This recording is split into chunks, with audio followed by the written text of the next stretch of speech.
Bismillahirrahmanirrahim. Assalamualaikum warahmatullahi wabarakatuh. Ya, jadi gimana nih kabarnya untuk teman-teman yang dari sana? Semoga baik-baik saja ya. Ya, jadi pada kesempatan kali ini saya akan menjelaskan dan sekaligus mempresentasikan hasil kerja kelompok saya, yaitu yang berjudul Analisis dan Perencanaan Aplikasi Pendaftaran Siswa Baru pada SMP Negeri 2 Sumbawa. Ini disusun oleh saya sendiri dan dua rekan saya, yaitu Muhammad Fikar Ramadan yang selanjutnya akan presentasi setelah saya nanti. Jadi di sini kita mempunyai organisasi proyek yang pertama ya teman-teman, di mana saya sendiri yang menjadi manajer proyeknya. Lalu perencanaan dan analisis sistem itu dibagi, yaitu saya dan Fikar sendiri.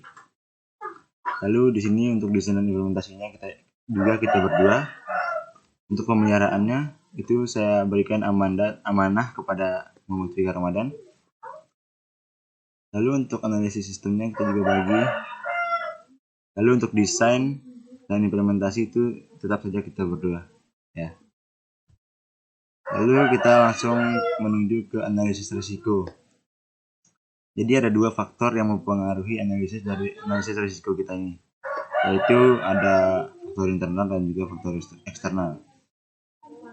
Faktor internalnya pengguna template dan fitur yang kurang maksimal sehingga ada beberapa bagian yang tidak terpakai atau useless. Dan pada bagian pengisian form pendaftaran, pendaftar tidak dapat merubah data yang telah dimasukkan. Itulah kenapa jadi ketika sudah mengisi nama dengan nama itu, maka tidak bisa diganti lagi. Lalu faktor eksternalnya, risiko yang ditimbulkan dengan adanya website ini yaitu membuat para calon siswa dan juga staf sekolah tersebut menjadi kurang dalam berinteraksi. Lalu kita lanjut ke bagian tujuan dan manfaat pengembangan. Untuk tujuan dari penelitian ini adalah merancang sistem pendaftaran siswa baru pada SMP Negeri 2 Sumbawa untuk memudahkan dalam berbagi informasi dan mempermudah proses pendaftaran siswa baru serta efisiensi tingkat pengolahan data ke level yang lebih tinggi. Lalu untuk pemanfaatannya, proses penerimaan siswa baru yang dilakukan oleh SMP Negeri 2 saat ini masih dilakukan secara manual, sehingga terjadi berbagai masalah dari penginputan data yang lambat.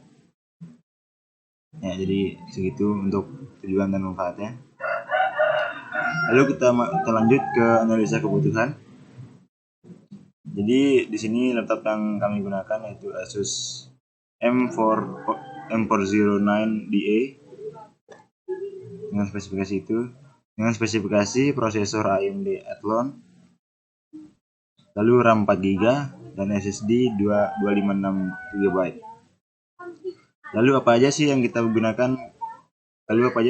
lunak yang kita gunakan?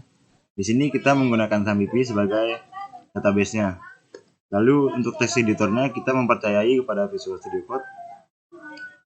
Lalu untuk frameworknya kita memilih Bootstrap. Kenapa? Karena Bootstrap memiliki template yang banyak dan pemilihan warna yang banyak tentunya. Lalu untuk pengolahan database-nya kita menggunakan Navigate, yaitu yang berhubungan dengan MySQL dari SAMPP-nya itu sendiri. Kita lanjut ke bagian pemodelan. Di sini kita masuk ke use case diagram. Jadi di sini adalah penggambaran dari apa aja sih yang bisa dilakukan oleh calon siswa dan admin. Jadi di sini seperti yang kita lihat, calon siswa dapat melakukan registrasi akun, melakukan login, mengisi form pendaftaran, melihat hasil data pendaftaran, mencetak hasil pendaftaran, dan melakukan logout akun. Sedangkan admin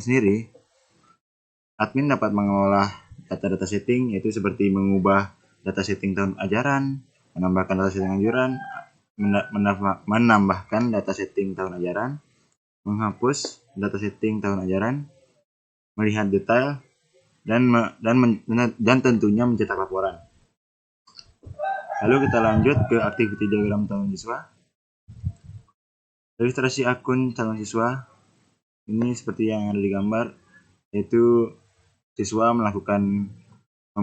membuka halaman registrasi akun, menampilkan halaman registrasi. Lalu sistem menampilkan halaman registrasi akun. Lalu calon siswa dapat mengisi data registrasi akun. Lalu sistem akan menyimpan data registrasi akun dan mengembalikannya kepada halaman registrasi akun.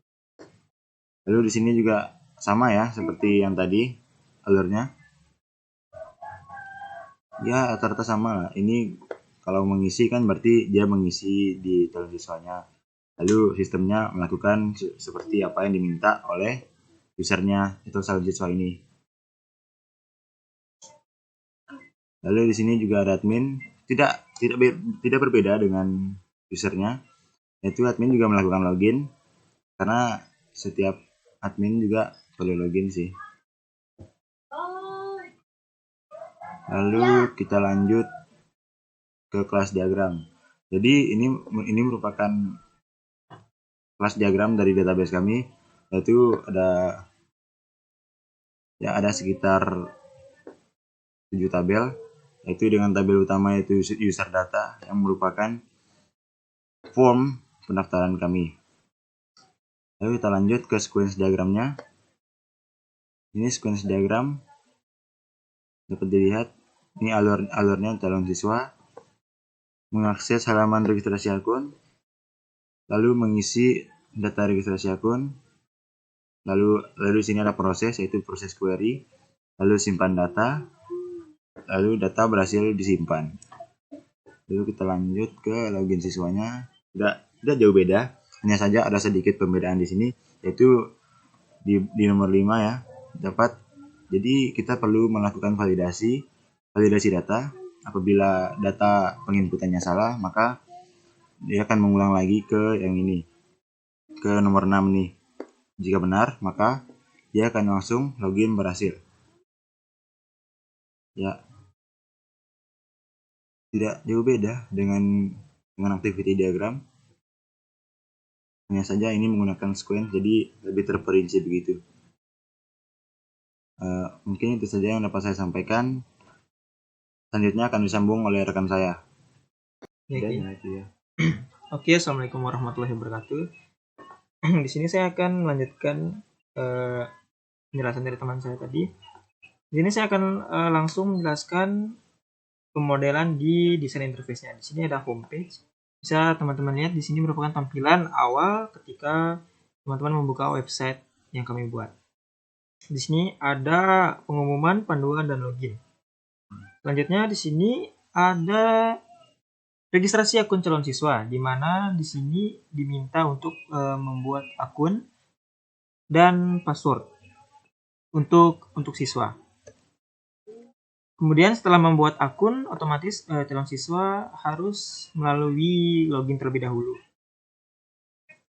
Selanjutnya di sini ada form pendaftaran bagi siswa baru, di mana di sini ada data pribadi seperti NIS, NIK, nama lengkap, tempat lahir, dan lain-lain.